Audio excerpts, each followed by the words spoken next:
Hey friends, if you wish to fix twain underscore 32 DLL in Windows computer error, then please watch this video. Basically, the error is that this DLL is not found.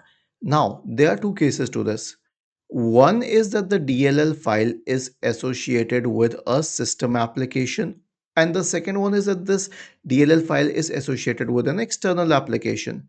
So, in the first case, the only solution can be an SFC scan or a DISM one, but SFC is usually sufficient. So, search for command prompt in the Windows search bar and click on Run as Administrator. Type the command sfc space forward slash scan now and hit enter to invoke the SFC scan.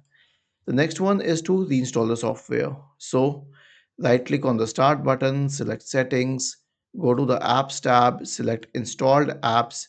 You'll find the app here. Let's say it was the Apple TV app. So click on these three dots associated with it, uninstall it again.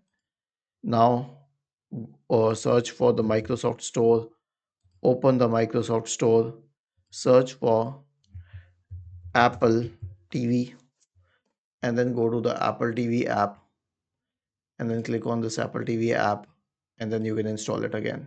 I mean, these are the only two solutions because when you reinstall the software, the DLL file will be reinstalled again.